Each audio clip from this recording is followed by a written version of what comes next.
So to counter it, here's what he did. To counter all this bad press, they're getting like, why are these fucking white guys who are a decade behind Elon Musk doing this now? Yeah. And it's all personal. It's all personal flex. It's all ego. It's all personal flex. Because it was a space race between these dudes. Today he goes, I'm starting a new thing. It's called, and I like the idea. It was called Courage and Civility. Courage and Civility. Which we've decided that's literally it's our not relationship. either of us. It's both of us combined. Yeah. The Because I new think book we know which one by he Titus doesn't Bradley. have. Civility. So he says, I'm going to announce, get a winner. It's $100 million prize. I'm going to announce the winner. And I'm waiting for, some Nobel Peace, someone who's, and he says, Van Jones. I'm sorry, who? Isn't that a brand, a skate brand? What is that? That's Vans, the shoes. Not Van Shoes, Van Jones. He also gave some to That guy's legit. Jose though. Not Andres? that Van Jones is not legit. I don't know if Van Jones is an American news and political commentator, author, and lawyer. Okay, what's his charities? He's the co-founder of several nonprofit organizations. Good. This is good. And an Emmy Award winner, CNN host and contributor. What are the organizations he runs? And lobbyist for Boeing or something.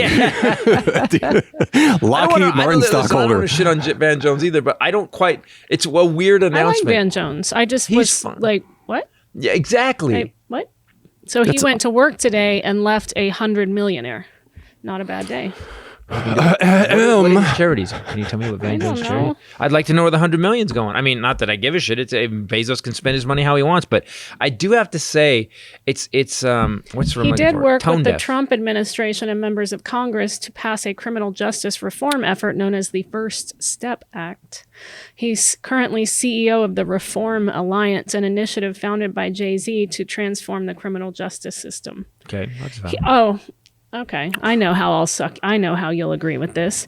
He was also a longtime colleague of and advisor to Prince. Van Jones was? But also, what? Wait, He was an advisor to musician Prince. Yes. does that mean he had a lunch with him and said, What was I he got at? it? So Purple. is he gonna continue the Rainbow Children? That was Prince's charity. What's he gonna? I don't get it. I by the way, this is one. It's the weirdest off ramp that I could imagine. All right, you know what? To make up for me building a rocket and looking like a douchebag, I'm gonna give Van Jones $100 million. I'm going to give $100 million. It's 0.2% of my wealth, but I'm going to give it to you. 2%, yeah. This guy. 96, he founded the Ella Baker Center for Human Rights. I think it's so the guy's legit. I mean, in a sense of caring for people, it's good. It's good. After Hurricane Katrina, he founded The Color of Change, which is a web-based grassroots organization to address Black issues. He has been fighting in the environmentalist side, working with the United Nations on that. Green Collar Jobs campaign was his first effort to combine goals of improving racial and economic equality with mitigating environmental damage. He started Green for All in 2007. It keeps going. The green, it's a whole bunch of stuff. So Okay. He should still be doing this. So it sounds like race issues and environmental issues. He's a serial charity guy. It's just a serial charity guy. Yeah, I don't know how he manages to make that sound bad.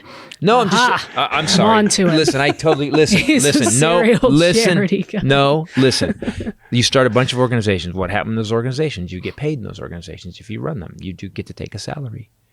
This is true. It's true. So if you start 10 organizations and you get 10 salaries. Mm-hmm. What is wrong with both of you? That's true. There are easier ways to make money than helping people while you're at it. I totally agree. How is that bad? No, there's not. Who hurt you? It's both. Not, well, yeah, there's a long list for both of us, and they're the same people in our families, really. Yes, you guys are from the same people. I'm no, long in the lost sense- brothers. yeah, mothers, fathers. It's I'm just saying that it's like all that you said is great. There's a lot of people in the world that do a lot of charity work. When he said Van Jones, I went, what? He started Rebuild the Dream. He started Advocates for Opioid Recovery. Mm-hmm. Well, maybe He was an advisor to Prince. Did I say that? Yeah, I'm in. Okay. I'm already in. He's Dream. It's a very loose When did he term, start? though, advisor. Wait. When did he start the opioid thing? Please tell me. The opioid Give me thing. the year. What's the connection you're thinking of? Sometime after 2000, around 2011. So when did Prince die? 2016. Yes. So he started the opioid recovery thing, and Prince died of opioids. Just want to point out, he wasn't the best advisor to Prince. Let me point that out right now. I think you forgot to mention on something else. Then. I'm just saying, listen, I know I'm an asshole. I get it. I just don't quite understand. And by the way, I'm the first one that should be taken down. And when I just don't get it. He started the Dream Corps. It's a social enterprise and incubator for powerful ideas and innovations designed to uplift and empower the most vulnerable in society. He launched #YesWeCode, an initiative aiming to teach 100,000 low-income kids to write code. The musician Prince appeared at the Essence Festival to help support that launch. I remember that was a great charity to teach the inner city kids to the write one code. That Prince was involved in? To write code. No, I remember when this came out, I was like, that's a great idea. Because what ends up happening is you can sit in your house with a computer and you can invent, run, and you can build, and eventually go to space. Jones also revealed that Prince had been a major philanthropist who preferred to give anonymously to a wide spectrum of charitable causes. Prince actually used Van Jones and others as surrogates to distribute his gifts. As a Jehovah's Witness, Prince did not want to receive public credit for his charitable work. And the stories about Prince are pretty intense. He was one of the 20 people who was at the private memorial service at Paisley Park. Wow. So he was close to him. Wow. So he sounds like do you like him? A great choice. I like Van Jones. I just wonder why Jeff Bezos gave Van Jones $100 million. And just him? #cut50. But then again, if Prince thought Van Jones was responsible enough to deal with all the charity work, then I guess Jeff Bezos would be like, okay, if Prince thought you were good enough to handle all the charity work and you handle it, here's $100. Do the same. Here's $100 million.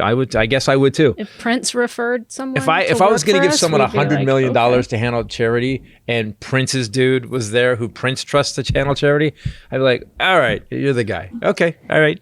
I'm convinced. Everything he said about Van Jones. I didn't say anything bad about Van Jones. It was kind of a side trip though, where we were like, what? Because all we really know Van Jones as is a political commentator. Right. He's on CNN or MSNBC talking. Very intelligent. Very thought-provoking in the way that he looks at things. Which Prince also was. Yeah. And so maybe that's why they got along. Wow, he's one of 20 people invited to the funeral. That's weird. No, is he one of your favorite people now? No. Oh. No, I'm jealous of him. You're a tough sell. I am a tough sell.